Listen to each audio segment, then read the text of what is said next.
there, I'm Dr. Manon Fielding and welcome back to my channel. If you're a woman over 45 and you're feeling like your energy has just vanished and like you're dragging throughout the day, you're really not alone, because fatigue is one of the most common issues that I see in practice and complaints from women in peri and postmenopause, and definitely one that I experience myself.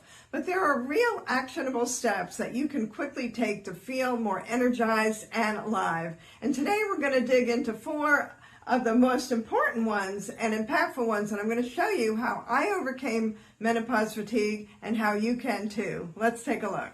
All right, let's start with breakfast. First thing in the morning, many of us wake up, we reach for our quick bowl of cereal, slice of toast, or something sweet.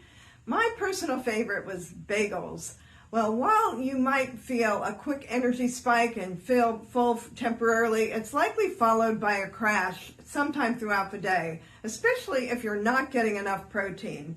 Protein is the key here. I found out that we need far more protein than we're often getting, about 90 grams per day or more if you're very active, and that to maintain our energy level in menopause and beyond, it should be equally divided throughout the day, not just at your evening meal. I was eating all my protein for dinner because I didn't know any better at that time. So why it happens is that as we age and our hormones shift, our bodies become more sensitive to the blood sugar swings.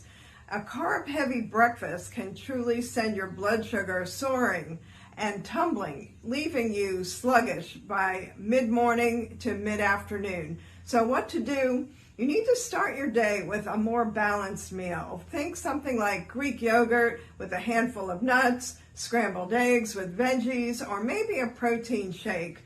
We want to try to add about 30 grams, kind of a third of that, of protein at our breakfast meal. And this will set the stage for your energy foundation throughout the whole day and keeps the afternoon slump moments at bay. You'll also be pleasantly surprised how this is going to help with weight management and will really keep you from getting hungry during the day. My patients, when they start eating more protein and healthy fats, they find that they lose weight and they feel so much better. I also recommend that you have your HbA1c levels checked. That checks your glucose over a period of time. The most optimal levels is close to 5.2. This is lower than the standards given by the American Diabetes Society, because they're only looking at disease states associated with high levels, whereas as a holistic provider, I'm looking to help you achieve the more optimal states of well-being. So that's the first step. Another hidden cause of fatigue is things that are missing from our diet and probably have been missing for a while. Key nutrients, and yes, plain old water. The most common deficiencies that impact fatigue include iron, vitamin D, and B vitamins that all can sap your energy when you don't have enough. So combine that with mild chronic dehydration and no wonder you're tired. So how do we correct this? Consider getting blood work to check for iron, vitamin D, and B12. If you're low in iron, you need to talk to your healthcare provider about supplementation, but don't take iron unless you know that you're low on it. You can incorporate leafy greens, beans, and lean proteins that are all good sources of iron. And make sure you're getting enough B vitamins and vitamin D that you can find in fortified foods, lean meats, and quality supplements. Don't forget to drink enough water throughout the day.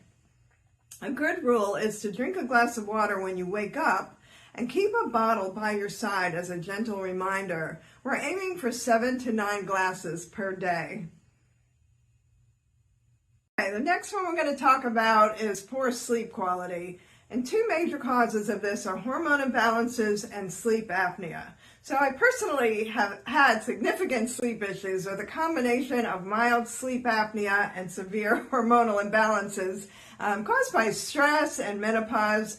And hormonal changes in menopause can disrupt any of our sleep patterns with hot flashes, night sweats, and fluctuating estrogen levels, and it makes it tough to get a really quality rest.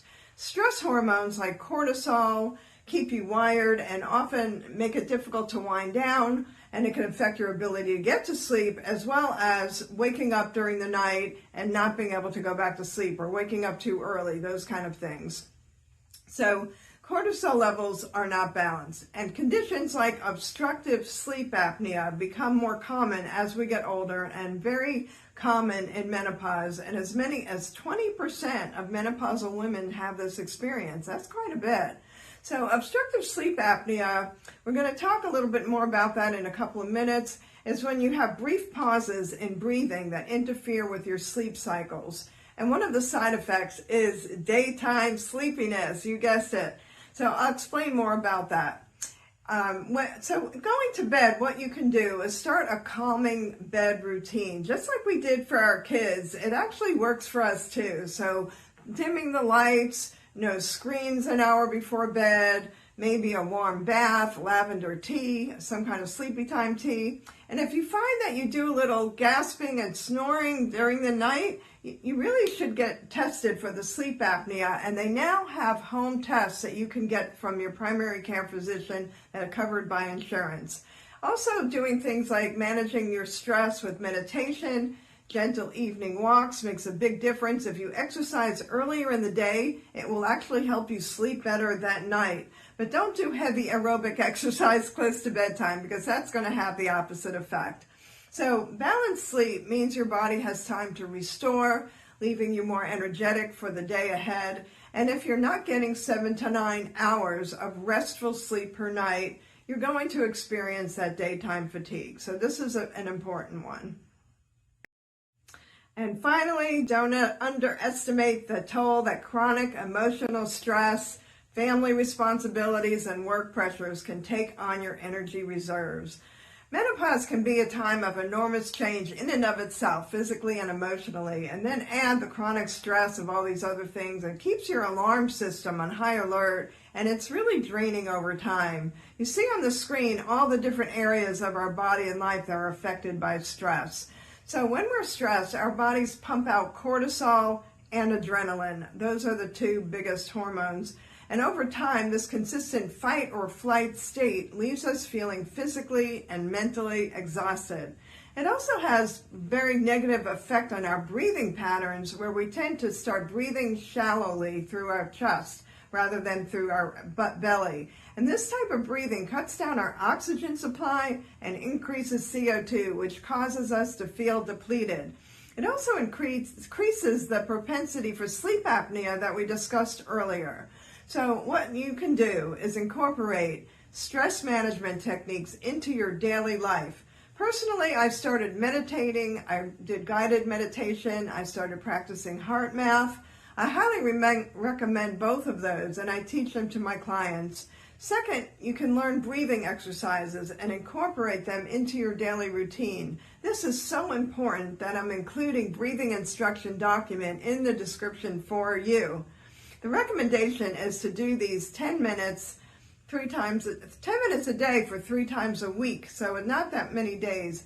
Doing a brief walk outside can reset your mood and help your stress level. And if you really need help, talk to a counselor or a life coach that can provide targeted strategies for your own coping skills. So there you have it. The 4 surprising reasons that you might be feeling tired, and the 4 steps that you can take to reclaim your energy. Just pick one and start that tomorrow.